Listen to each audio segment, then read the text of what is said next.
The problem of the 20th century is the problem of the color line. These words, penned by W.E.B. Du Bois over a century ago, continue to resonate in the hearts of those fighting against racial injustice today. Du Bois encapsulated the essence of African American struggle and aspiration, rooted in the historical wounds of slavery, segregation, and systemic inequality. This phrase evokes images of a divided nation grappling not only with issues of governance but with fundamental questions of humanity. At the turn of the 20th century, America stood at a crossroads. The Civil War had ended, yet the promise of freedom remained a distant dream. A new form of bondage emerged, cloaked in Jim Crow laws and racial discrimination. Segregation became the norm, and the color line served as an invisible barrier, separating African Americans from the rights afforded to their white counterparts.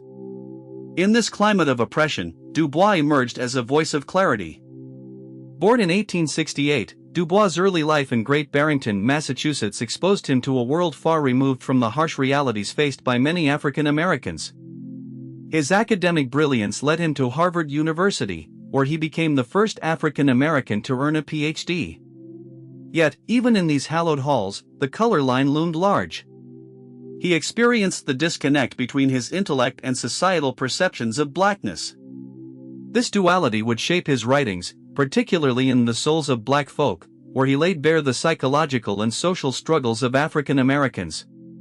Du Bois identified a critical battle, the struggle for identity in a society that dehumanized them. He coined the term double consciousness to describe the internal conflict of being both black and American. This idea resonates deeply, revealing the complexity of navigating a world that devalues one's existence while expecting full participation in its freedoms. Du Bois articulated the pain and resilience of a people seeking affirmation of their worth. Writing The Souls of Black Folk was not merely academic, it was a personal mission driven by the hope of instilling pride in the African American community. He believed education and cultural representation were vital in dismantling oppressive narratives surrounding black identity. His essays challenged stereotypes, offering a rich portrayal of African American life, interweaving personal anecdotes with historical analysis. As readers confronted realities of lynching, disenfranchisement, and economic inequality, Du Bois boldly urged them to reckon with the moral implications of their complicity in systemic racism. The urgency of his message was clear. Inaction equated to acceptance of the status quo, a notion that resonates in today's struggle for justice. During this turbulent period, The Souls of Black Folk became a beacon of hope and a rallying cry for change. Du Bois' work ignited conversations transcending racial lines, influencing countless civil rights leaders who sought to honor the legacy of a man who dreamed of a society where the color line no longer dictated individual fate. His words became seeds of inspiration, planting the desire for action in the hearts of many who yearned for justice. Emerging from a society entrenched in racial prejudice, Du Bois transformed trials into triumph. His insatiable thirst for knowledge propelled him through academia, excelling at Fisk University and later Harvard. His experiences with segregation ignited a fire within him, revealing that education was a powerful tool for liberation. Du Bois' groundbreaking work in 1903, The Souls of Black Folk, was a call to arms. He introduced concepts like double consciousness, describing the lives of African Americans caught between their heritage and acceptance in white America. His writing was profound and radical, urging Black Americans to embrace their heritage and demand equality. Yet, his journey was fraught with struggle.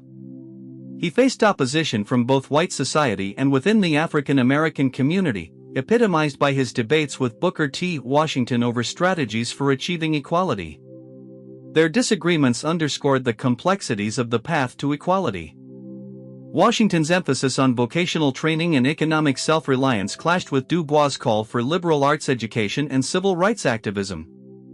In their famous debates, Washington advocated for patience and accommodation, suggesting that African Americans should focus on improving themselves through economic success before demanding political rights.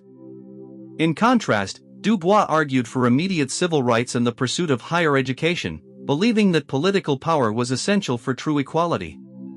This division would shape the strategies of the Black struggle for decades, leading to a rich discourse on identity and activism. Du Bois also co-founded the NAACP in 1909, advocating for the rights of African Americans through legal challenges and public advocacy.